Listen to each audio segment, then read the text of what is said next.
Hi everyone, welcome back to part 3 of Gentleman the King, another short story by Damon Runyon. His book of short stories called On Broadway. If you remember, our three guys are over in Europe somewhere, having taken on the contract to get rid of the king. Let's see what happens as they arrive at their hotel. Now Baron von Toip drops us in a little hotel on the outskirts of the town and says he must leave us because he cannot afford to be seen with us, although he explains he does not mean this as a knock to us. In fact, Baron von Toip says he finds us very nice traveling companions. Indeed, except for Jojo wishing to engage in target practice along the route with his automatic Roscoe, and using such animals as stray dogs and chickens for his targets. He says he does not even mind Izzy Cheesecake singing, although I would always consider this one of the big drawbacks to the joining.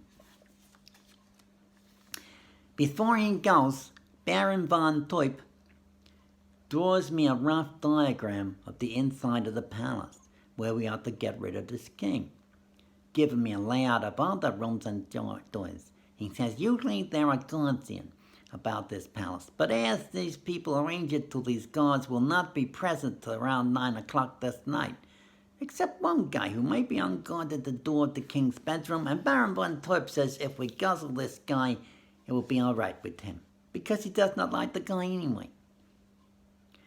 But the general idea, he says, is for us to work fast and quietly. So, as to get out there outside in an hour or so, leaving no trail behind us. And I say this will suit me and Izzy Cheesecake and Jojo very well. As we are getting tired of traveling and wish to go somewhere to take a long, long rest.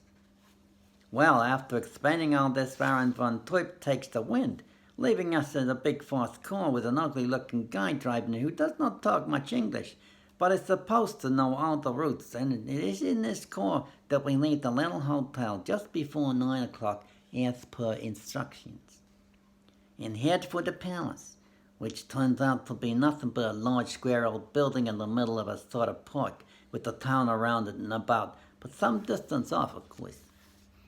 Ugly Face drives us right into this park, and up to what seems to be the front door of the building. And the three of us get out of the car, and Ugly Face pulls the car off into the shadow of some trees to wait for us. Personally, I am looking for plenty of heat when we start to go into the palace, and I have an old equalizer where I can get it out without too much trouble, while Jojo and Izzy Cheesecake also have their rods handy. But just as Baron von Toip tells us, there are no guards around. And in fact, there is not a soul in sight as we walk into the palace door and find ourselves in a big hall with paintings and armor and old swords and things hanging around and about, and I can see that it's a perfect plan indeed. I, out with my diagram, and see where the king's bedroom is located on the second floor.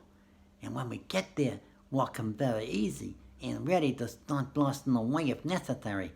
Who was at the door but a big tall guy in a uniform? He was very much surprised at seeing us, and he'll start to holler something or other. What is nobody will ever know, because just as he's opened his mouth, Izzy Cheesecake taps him one in the noggin with the butt of a .45 and knocks him cockeyed. Then Jojo grabs some cord of the heavy silk curtains which is hanging across the door and ties the guy up good and tight and wards a handkerchief into his kisser just in case the guy comes through and wishes to start hollering again. And when all is done, I quietly turn the knob of the door to the king's bedroom, and we steps into a room that looks more like a young convention hall than it does a bedroom, except that it is hung around and about with silk drapes, and there's much gilt furniture here and there.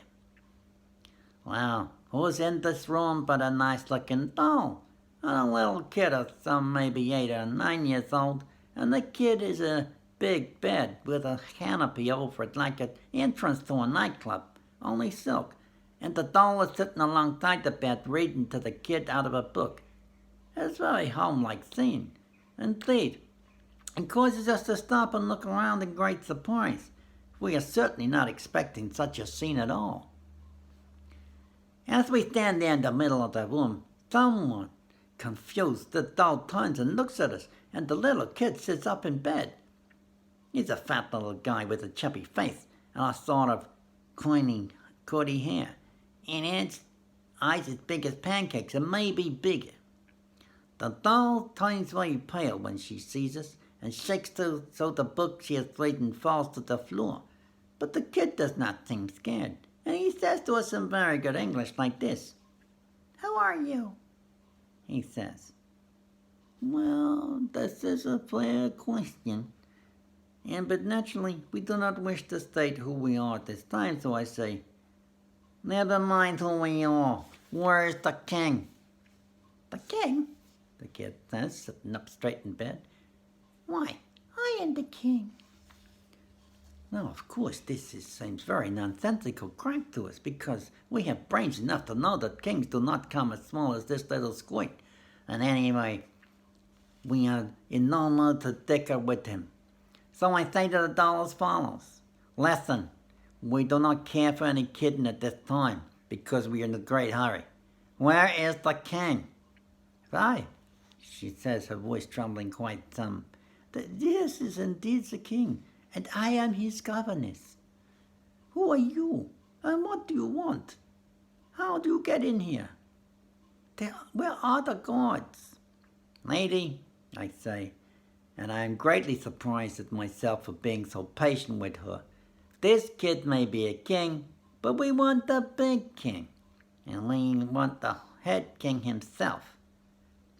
"There is no other," she says, and the little kid chips in like this. "My father died 2 years ago, and I am the king in his place," he says.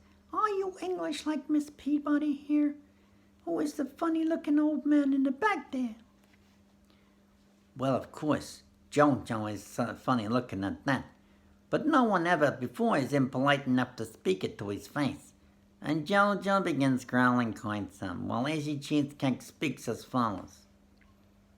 "Why, this is a very great outrage.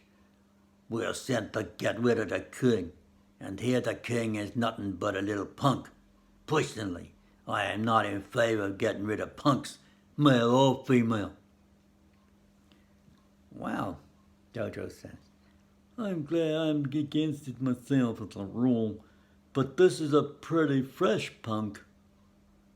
"Now," I say, "there seems to be some mistake around here at that. Let us sit down and talk things over quietly and see if we cannot get this matter straightened out. It looks to me as if this Count Sorrow is nothing but a swindler." "Count Sorrow," the doll says, getting up and coming over to me and looking very much alarmed. "Count Sorrow, do you say? Oh, sir, Count Sorrow is a very bad man. He is a tool of the Grand Duke Dino of this country, and he was a little boy's uncle. The Grand Duke would be king himself if not for this boy, and we suspect many plots against the little chap's safety. Oh, gentlemen, you surely do not mean any harm to this poor orphan child." Well, this is about the first time in their lives that Jojo and Izzy Cheesecake are ever mentioned by anybody as gentlemen, and I can see that it softens them up quite some, especially as the little kid is grinning and very cheerful, although of course he will not be so cheerful if he knows who he is grinning at. We'll see what happens next. Obviously quite a surprise to them to come along and find this little boy in bed rather than perhaps what they thought would be an elderly gentleman who they sort of get rid of. Anyway, until tomorrow, we'll see what happens next. Stay safe, be good, most of all be kind, won't you? Bye-bye.